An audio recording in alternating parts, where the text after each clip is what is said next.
ating 6th episode. Ang pagbabalik namin yung mga madaling kausap. Yes. I'm Apple. I'm Marie. Kami ang inyong Madaling kausap. Hello naman, Besh. Kamusta? Yes. Kamusta naman ang iyong ilang weeks? Ilang weeks talaga? Oo. Isang linggo lang. Akala ko nga yung 4 na episode tatagalin ng 4 years. Matagal-tagal na rin kami nagre-record, di ba?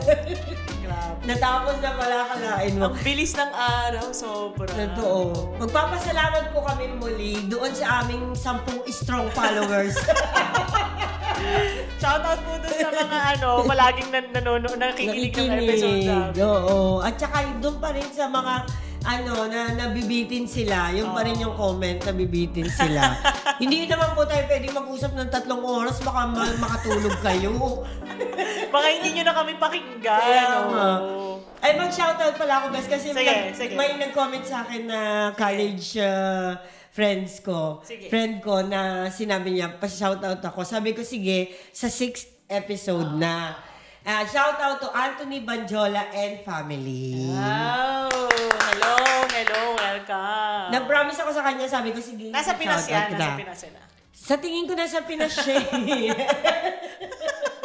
Hindi alam kung nasa. Ayun, anong topic natin today, Besh? Ay, naku, maganda yung topic namin ngayon. At meron kaming, special guest. Ang topic natin ngayon ay kalinisan, hygiene, personal hygiene. Yes. Ano to, saktong-sakto sa Pinas kasi mainit daw sa Pinas. Sobrang init daw. Grabe. At sakto to sa special guest namin ngayon. Yung pinakagugyot namin kaibigan. Kasi naliligo lang siya, alam mo, pag birthday niya. Once a year. Miskela. Hygiene. Bakit natin ito topic ang hygiene? Ewan ko, bakit nga ba? Ay, syempre kasi, alam mo, very relevant yung topic na to. Kasi, sa ibang bansa tayo, iba yung hygiene ng Pinoy. Yes. So, dahil OFW tayo, nakukompare natin yung mga nakakasalamuhan natin ng mga puti, di ba, mga itim, tsaka mga iba pang kulay, di ba? Nakukompare natin. Tama yan. Especially yung mga Pinoy, grabe ang pang-amoy niyan. Uy, lalo na pag summer, ha? Yes. Grabe, Kasi potok na potok ang araw, tapos talagang pawis na pawis yung mga tao. Pag sinabi mo talagang summer, talagang pawisan ka. Eto, dahil nga hygiene ang pag-uusapan natin, tatanong ko sa'yo, ilang beses ka naliligo sa isang araw? Malinis ka bang tao? Sa tingin ko naman, kasi wala naman may amoy sa atin. So far naman walang lumalapit sa akin nagsasabi na, uy, yung baho mo na, or uy, amoy, may amoy ka, ganun. Wala ilang naman. beses ka naliligo sa isang araw? Honestly, isang beses, Isang beses, kasi... Di ba sabi mo isang buwan na kayo ng tubig? Teka lang, ganito kasi yan. Iba kasi yung Pinas, saka ibang bansa. Nung nasa Pinas pa ako, medyo kabataan pa. Nag-aaral pa, ganyan. Kahit hindi na nag-aaral, ang ligo kasi natin sa Pinas tuwing umaga. Yes. Kahit 4:00 ng madaling araw. Yes, paliliguan ka talaga ng diba, mo. Lalabas ka or maliligo ka talaga sa umaga. Yun ang bago ka sa umalis. atin. Nung nagpunta kasi ako sa ibang bansa, nag-iba yung oras ng paligo ko. Una-una kasi malamig. Dahil nga winter, hindi ka ganun pinapawisan paglabas mo. Ay, may friend tayo, pag winter hindi naliligo. Lako lang po. Sorry. Wala namang kaming pinapangalan binabanggit Hulaan mo na lang kung sino ka. Pero mag-comment ka na. Ayun nga. So, pagdating ko sa ibang bansa, nag-iba yung oras ng paligo ko. Sa gabi na ako naliligo. Exactly. Kasi bago naman matulog. Pero kasi depende din kasi siguro dahil sa trabaho ko. Nasa bahay lang naman ako noon nung nag-work ako as an au pair. So, sa bahay, magdudumi ako sa umaga, kumbaga, kailangan pagkahiga ko, maliligo Ligo ako. Ka na. Ako, ganun dito, nasanay ako dito sa Malta na pagka umaga, kasi bago pumasok, maliligo ako. Maliligo ka pa din? Talaga? Yes. Kahit malamig? Winter? Oo. Grabe! 3 yung heater Hindi ko namin kaya. sa bahay, tatlo. Grabe, hindi ko Yes, kaya. naliligo ako bago pumasok at saka pag-uwi. Oo, pag-uwi pa din. Naliligo. Pero yung pag-uwi ko, hindi ko na babasain tong buhok. Ayun nga, oo. Yung half-bath na lang yung Oo, katawan. yung katawan na lang. Oo. May tinatawag po kasi silang half-bath Half at bath. saka full bath. Oo. So, yung full bath, head to toe yan. Oo. Ngayon, yung half-bath, yun parang kukuskusin mo Hindi na ka lang lahat. ng mga Hindi singit-singit ka lahat, ha? Hindi mo ka na parang paano ng dala, hindi lang ganun na. Siyempre, yung mga parts na aamoy, yun ang bibigyan mo ng like yung ano. private area, yung kilikili, yung leeg. Yes. Pero ako, addict naman ako sa pagsisipilyo. Yun na, iba naman yun. Oo. Diba, si Pillion, kailangan yan talagang frequent yan. Kasi nga, dahil nga hindi ko nababanggitin, palagi ako nagsisipilyo. Kasi merong mga taong 3 beses lang ko magsipilyo sa isang araw. Each meal. Each meal. Tapos sipilyo. Ako hindi po. Pagka may ginawa ako, nagsisipilyo din ako. Dahil may ginawa. Teka lang, ano yung ginawa mo? No! Nakaka-intriga na yung ginawa. Kaya yun. Huwag yun ang tanongin ko ano yung ginawa niyo. Alam niyo na yun. Yun ang gusto ko naman, sipilyo. Sipilyo naman. Oh, ikaw, anong Ako, mo? 2 to 3 times. Kasi ang ano talaga ng pagsisipilyo is 2 to 3 times talaga ang normal time. Kasi pag more than that, parang harmful daw sa ngipin. Nabasa ko lang naman sa operahan. Pero yun, siguro harmful nga ako sa ngipin ko. Pero depende sa'yo kasi kung gusto mo na fresh yung breath mo, why not, di ba? Para naman kung nasa sarili mo namang ano yun eh. Tsaka para sa akin Opinion din, mo. kasi kung mamay kining ako, hindi matay ako. Sakit sa ulo palagi. Hindi, po ako, so personally, nahihiya kasi ako eh. Kaya dahil nga sa may ginagawa akong ganon, kung lumalayo ako pagka kausap ako kasi baka mamaya sabihin nila, ay, ito naman. Diba? Para yun iniiwasan ko na po kagad yun. Kaya lagi, sa trabaho may dala po akong sipilyo, separate po yung sipilyo ko sa bahay. Ay, bongga. Pero ikaw, kasi may mga tao naman, ang gusto nila yung mga face nila. Oo, diba, yung may ritual talaga sa mukha. madaming nilalagay pagkagabi. Sa katawan. Moisturizer, lotion. Ako hindi ako maganon. Kasi, ewan ko lang, hindi talaga. Tamad kasi ako sa person. Parehas naman tayo, low maintenance lang tayo eh. Hindi ako maganon talaga. Meron kasi ako kilala, siguro mga ilan yung cream na nilalagay sa... Hindi lahat naman ng cream. Korean cream, binigyan na niya. Shoutout sa'yo. Ikaw na naman na shoutout. Uy, dugyot siya sa ibang pero yung mukha niya hindi. Gusto niya, luminous yung face niya, gano'n. Parang kasing gano'n eh. Nabubulunan na itong tinatalakay natin kung sino man. Meron din naman pong mga tao na paborito nilang linisin, napakalambot talaga ang paa nila. Oo. Meron akong kilalang ganyan na hindi talaga mo siya mapapagpaa kasi iniingatan niya yung paa niya na yung lambot nung talampakan niya. Sarap siguro hawakan ng paa nun. Yes. Meron naman yung mga kamay. Yung hand sanitizer ng hand sanitizer. Ay, hindi rin ako maganyan. Napakalambot ng kamay. Hindi rin ako maganyan. Ako naman, wag lang umabot sa point na hindi ko na makuha yung doorknob, hindi ko na mabuksan siya. Obviously, syempre madalas ko maghugas ng kamay. Kasi nga, nurse ako. So, sa trabaho talagang mahugas ako ng kamay. Pero yung may ilalagay ako na cream and then yung mga Kemerlu, wala, hindi talaga ako magano. Merong mga ganun tao, mahilig ng mga kamay nila. Depende yan sa Depende talaga sa hilig ng tao. Totoo. Ngayon, ano naman na-experience natin, di ba? Anong na-experience na natin dahil nakasama natin mga iba-ibang nationality? Ibang lahi, yes. Anong mga bad odor na Ay, sa'yo? grabe. Ano yung ayaw mo? Pinaka-ayaw ko, Tay. Yung amoy ng kilikili tsaka amoy ng paa. Yes, true. Tay sila, oo. Ayoko din ng paa. Hindi rin ako basta naiinis ako sa amoy ng paa. Totoo. Noong pong unang panahon ng hapon. Nagbabasa mo ako noon, pagpa-uwi ko. Meron talaga doon, ewan ko. Dito talaga. Dito na nga, sa Malta. naghubad siya ng sapatos sa bus. Yeah. Yung para siguro pa i-relax niya kasi pagod siya. Alam mo, the entire bus talaga, amoy pa. As in, ako talagang nagme-make face na talaga ako. Although di ko makatabi si Manong. Pero alam ko na siya yun. Dahil Ano yung ibang lahi yan? Oo, ibang lahi ito. yan, Alam ko na siya yun, pero talagang, yung para sa akin, itapon mo na yung sapatos mo, please lang, o yung medyas mo. Diba? Pero alam mo, napansin ko nga talaga na yung ibang lahi at saka ang Pinoy, magkaiba talaga. Kasi kahit yung mga ibang lahi, kahit sa public area, ano sila wala silang hiya-hiya. Maghuhubad ako ng sapatos, maghuhubad ako ng t-shirt. Yes, wala silang pakialam. Yan din. Kumpara mo sa Pinoy, Pilipino, talagang pag alam mo yun, hindi mo pa nga hinuhubad yung sapatos mo. Kung ano-ano yung naisip mo, ay naku, baka mabahuan sila sa ako or ganun. Maarte talaga tayong mga Pinoy parang gano'n diba? na siguro talaga. Or siguro ang Pinoy kasi mas nag-aalala sa sasabihin ng iba.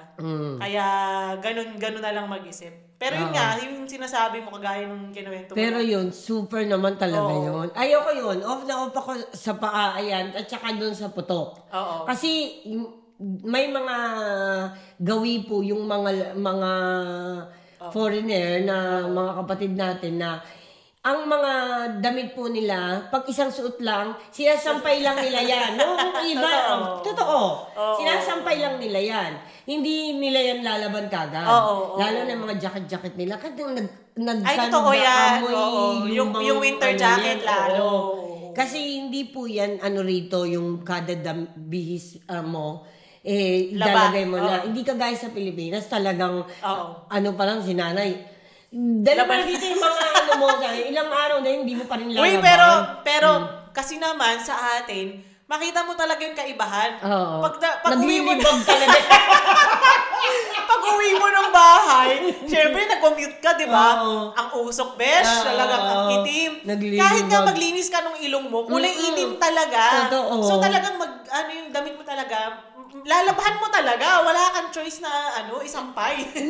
Tsaka siguro parang feeling ko, mga Pilipino, lapitin talaga ng dumi.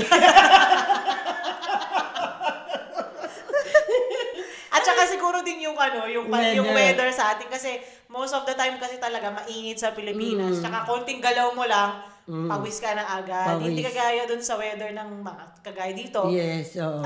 Malamig. Malamig pa din. Pwede kang naka-t-shirt, naka-jacket, gano'n. So, may choice na rin talaga sila. Kaya lang yun nga, minsan, na-abuse nila, besh. Nakakalimutan na nila, ang tagal-tagal. Hindi na nalalabahan, hindi. At saka isa din, hindi dito masyadong popular ang deodorant, ha? Oo. Hindi sila masyadong, dito na maglalagay ng deodorant na as in routine. Every time, hindi. Pero ang mga Pilipino, number one, gagamitin natin lahat ng mga beauty products Melo. Kaya tayo, it's true. Isipin nyo na lang, bakit tayo ang itim ng kilikili? Kasi umpisa pa lang, tinuruan na tayo magtawas. Di ba? Umpisa pa lang, bakit hindi madaming Pilipino ang problematic sa kilikili nila? Umpisa pa lang, tinuruan, gamitin mo to. Kahit nung bata ka pa, wala ka pa naman baktol nun eh. Di ba? Pero dahil tinuturuan ka nga na dapat malinis ka, dapat mabango ka. So, ayan, lagay ka na lalagay ng kung ano-ano. Lahat niya nasubukan na natin, obviously.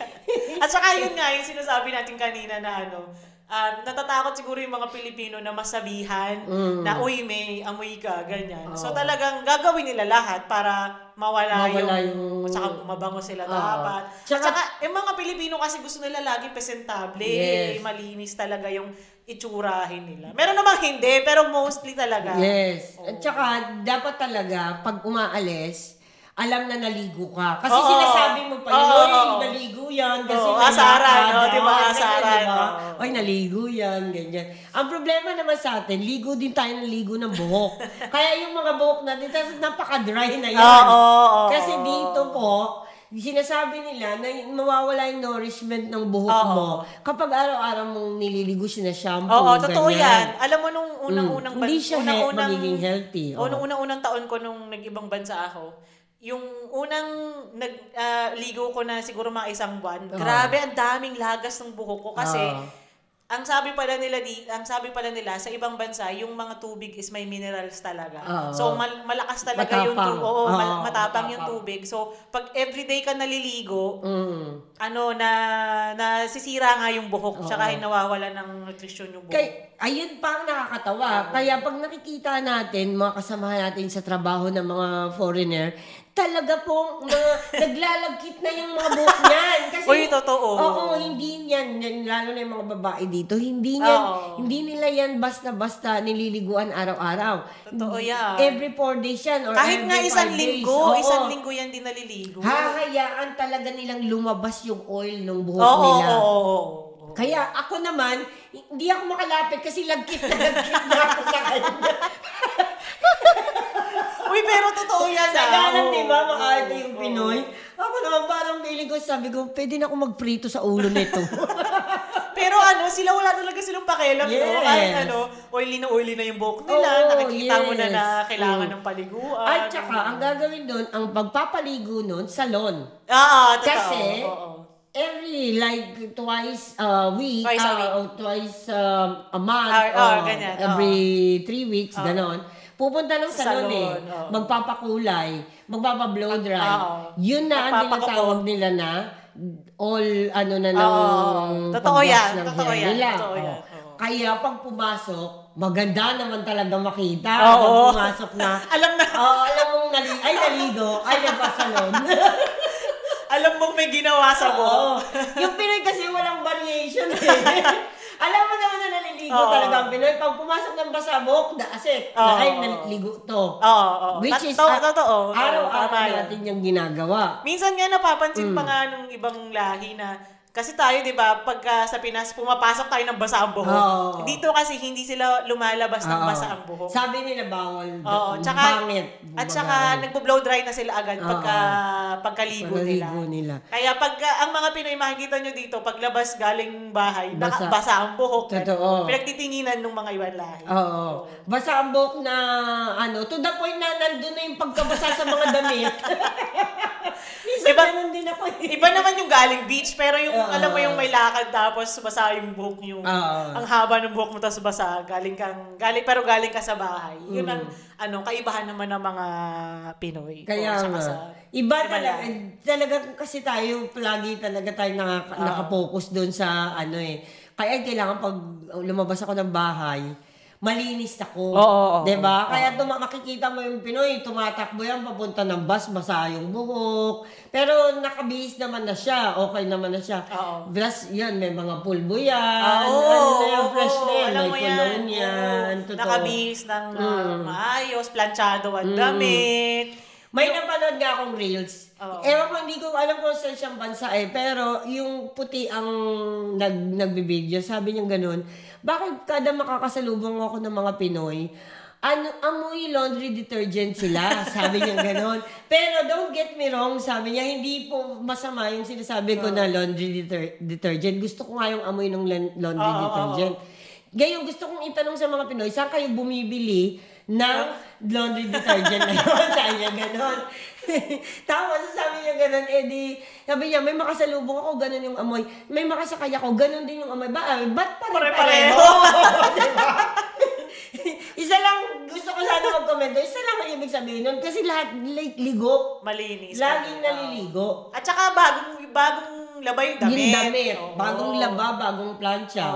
May mga kakilala ko na hindi lumalabas ng bahay pag hindi planchado yung damit. Oo naman. Kasi ako natuto na lang din ako sa Malta na hindi na ako magplancha minsan dahil totoo. Kapatungan ko naman ng jacket diba? So hindi ko na yan maplantsahin. Pero may mga na hanggang mga Pinoy na hanggang bra, panty, pinaplansya. Medyas, yes, pinaplansya yan. Kasi kaya malalaman mo talagang fresh. Lalo na yung mga pumapasok sa office. Kasi kailangan talagang nakabihis sila. Ayos, oo. Kasi yung iba na, ako for example, nung nagtatrabaho ako sa nursing home, mag-uniform naman ako So, yung damit ko, okay lang na hindi ganun ka pulido. Kasi magpapalit naman ako ng damit. Tapos, yung lakad, ang uwi ko naman naglalakad lang naman ako. So, wala naman akong Tsaka ang mga Pinoy masisipag talaga. Oo. Lalabay yung uniform, kinukula pa nila yan. Oo. Binababad nila. Oo. Tapos, pag sinampay ko, Oo. paplansyahin, Oo. kukunin. Talagang maayos pagka pumasok. Oh, man, Hindi of naman course, tayo oo. masyadong bias sa Pinoy, no? Uy, pero kasi yun nga yung nakikita natin, nako-compare natin ng kaibahan talaga ng mga ibang lahi sa mga Pinoy. Kasi talagang yun yung nakikita natin eh. Oo, yes. Oo. Pero, kahit yung mga nakatrabaho natin dati, di ba? Yung mga nakakatrabaho mo ngayon, iba talaga. Totoo, iba nga sila. Oo. Totoo. Talagang iba po yung, siguro dahil sa weather din ng mga bansa nila. Hindi mo masasabi na gagawin nila yun everyday, maliligo sila. Kagaya ng Pinoy. Given naman, may bathtub yung mga yan na bawat bahay dito may bathtub po. As in, pwede silang maglunoy sa, Or shower. Oo. Sa atin nga, tabo-tabo pa sa Pinas eh. Kaya doon mo talaga makikita na ibang-iba ang Pinoy pagdating sa kalinisan. Oo, totoo. Nagawa mo na ba na sabihin sa, kunyari, kakilala mo o kasama mo sa work na, Isma, you Marami smell. akong ganyan. Marami akong experience na ganyan. Pero may mga nakatrabaho ko na mabaho ang hininga, mabaho ang may bad odor sa Body kilikili, odor, or sa paa. Pero hindi ko yata nasabi na, Never, no. kailangan mo ng ganito, kailangan mo ng ganyan. Kasi Pinoy din mahihiya eh. Oo, yun na nga. Hindi din naman natin sinasabi yun na, tinitiis ko na lang, besh. I mean, kahit sa ating magkakaibigan or sa ating, except kung jowa mo, di ba? Oo. Kasi pag mahal mo naman, sinasabi mo naman sasabihin na, mo naman. uy, mag-ano ka na nga ng doon, maligo ka na nga doon. Ibang usapan naman yun. Iba naman usapan Or kapamilya mo. Oo, kapamilya mo. Pero kahit sa kapamilya ko, hindi ko pa rin sinasabi. Talaga? Ako okay lang sa kapamilya. Nahihiya ako eh. Pagkapamilya kasi parang asaran, ganun. Yan o. Parang hindi siya seryosohan, ganun. Hindi ko pwede sabihin sa mama ko, sasampalin ako. Malinis naman yung mama mo, kaya hindi mo siya talaga masasabihin. Pero yun nga, pagka ibang tao na hindi ko talaga masasabi. Kasi nahihiya ako eh. Ako na yung nahihiya Kasi, feeling ko meron ako sinabihan na isa sa work natin noon na, Sa nursing home. Oo, sabi ko na, put deodorant. Yung parang, Ay, alam ko na yan. Oo, Alam ko kung kilala siguro, ko kung sino yan. nagkaroon na ako ng brain tumor sa pag-amoy ng kilikili niya. Hindi mo na kinaya. Sinabi ko na, put deodorant. Nainis na. Uy, pero alam mo, sa totoo lang, meron kasi talagang ang sakit sa ulo na amoy. Na yung biglang umano sa'yo, di ba? Oo. Ay, naranasan na natin yan. Yung mga always. katrabaho natin dati na, alam mo na. Tapos di mo yayakap pa sa'yo. Ay, naku, grabe. My God! Uy, meron bang kahit dumaan lang? Grabe na yung amoy. At diba? saka yung, alam mo na, parating na. Kasi ang amoy talaga, bes. Grabe talaga. Tapos pagka nakasama mo na dun sa kwarto, ang sakit talaga sa ulo as in. Exactly. Kaya lalo mo nurse! Gusto mo talaga ng yakap. For what is the yakap? Ano, kawawa naman. Ay, pero yun na Pero yun nga, hindi pa rin natin masabi sa kanila. Kasi tayo yung nahihiya. Tayo na lang yung nahiya, no? Parang kasalanan pa natin na malinis tayo at madumi sila.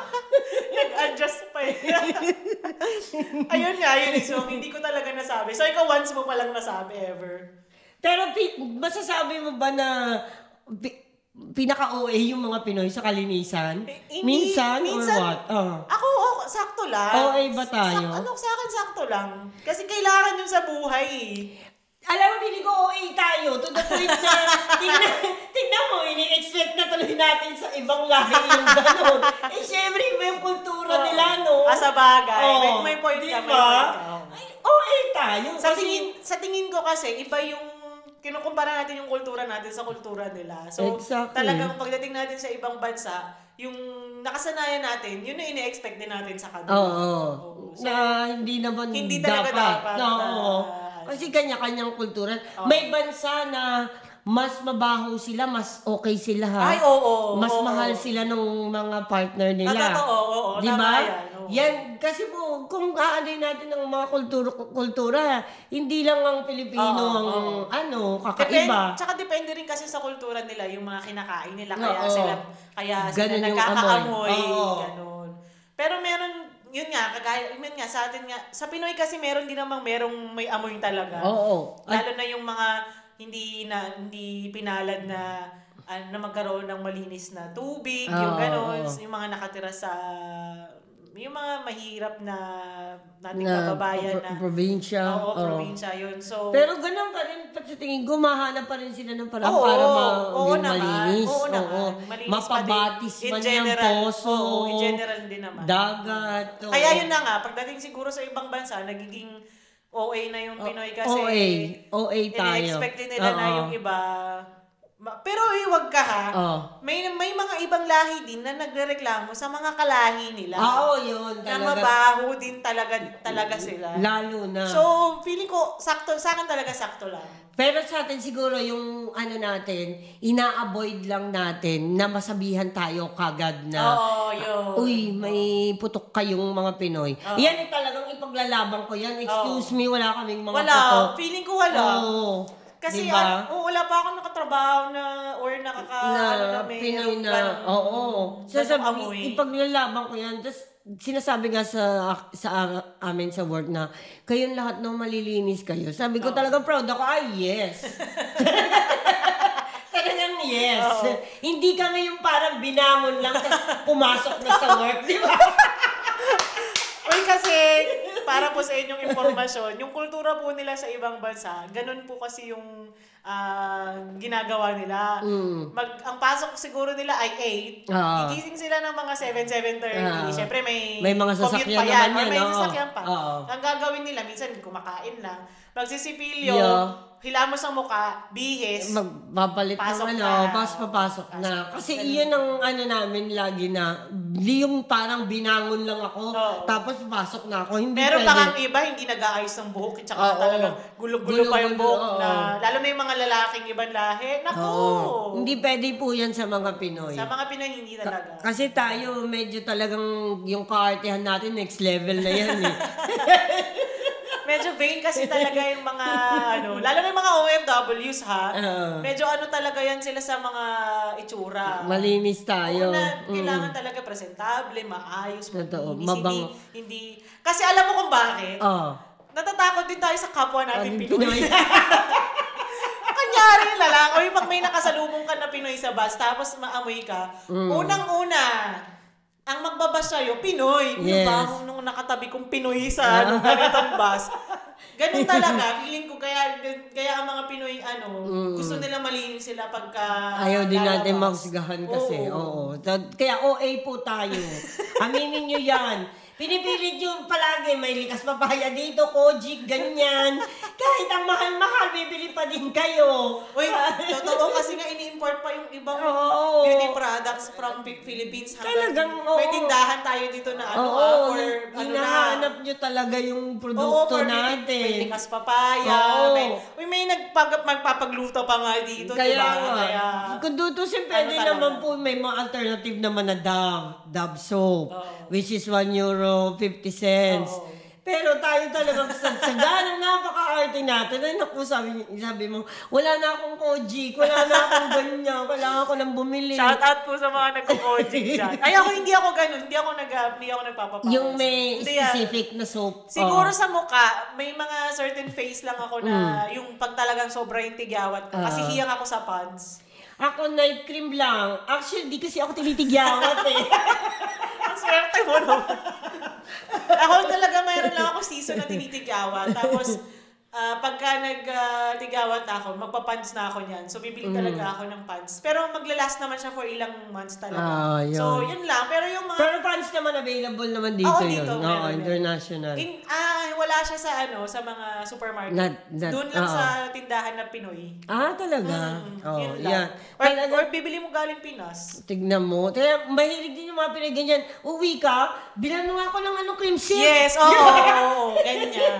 Kaya naman yung mga Asian store dito, nagbebenta na sila ng mga cream silk, yung mga ganyan store na product na galing Pinas kasi gusto talaga natin na Gusto natin yung sarili nating produkto. Pero, subukan din po natin, may mga alternative naman po. Meron din naman. I-try nyo din, kaysa naman napakamahal ng medyo mga mahal na nga kasi. nyo. Medyo mahal na din talaga. Nasasayang. So, ayan. Sobrang ganda ng topic na to. Alam mo, diring-diri ako sa sarili ko ngayon. Ay, kakaligo ko lang kahapon. Kakaligo ko lang po kagabi. Hindi pa ako naliligo ngayong umaga. Andito lang naman tayo sa bahay kasi... Kaya nga. Ganun talaga. Totoo. Pero ang pinakamadumi na nationality na nakilala ko. Hindi ko alam. Sino? Hindi ko alam. Meron ba? Siguro... Pantay-pantay siguro sila. Siguro tayo siya between I tsaka P. Pwede. Diba? Ano P? Diba? Tayo siya. Kasi pwede. talagang yung putok nila na andun. Baka kasi nasa jeans na nila. Siguro yun din. At saka sa kinakain na. Kinakain nila. Maano kasi sila, masibuyas. Oo, yun ang Sa atin kasi, panggisa, siguro 1 or 2 pwede na. Pero sa kanila kasi ang dami talaga. 1 kilo talaga yung sibuyas. Saka yung mga spices talaga nila yung Oo. talaga. So, yun lang nakumpara lang po namin. Pero yung mga talagang mga M dito, may malilinis naman po talaga. Mababango po sila. Pero meron ding hindi. Oo, meron ding hindi. Pero kumpara niyo po talaga sa Pinoy, talagang kami ay mababango talaga. Tayo talaga nagpakakulon-kulon pa talaga lagi tayo. Yun na nga, nagpapabango pa tayo. Nagpapabango pa meron tayo. Meron pa nga mga nakapanyo dito pag summer. Meron ko, nagpapanyo ka pa ba? Yung panyo? Handkerchief na, kasi sa Pinas dati. Hindi, ayaw. Armando Caruso pa na yan Hindi ako. Tissue nga. Yung pag kami nagpapawisan na pinupunasan ng tissue. Ako hindi na ako mapanyo dito. Dati, Pero yun nga, may mga Pinoy talaga na ganun pa, nakapanyo pa pag pinagpawisan. May mga, yun talaga.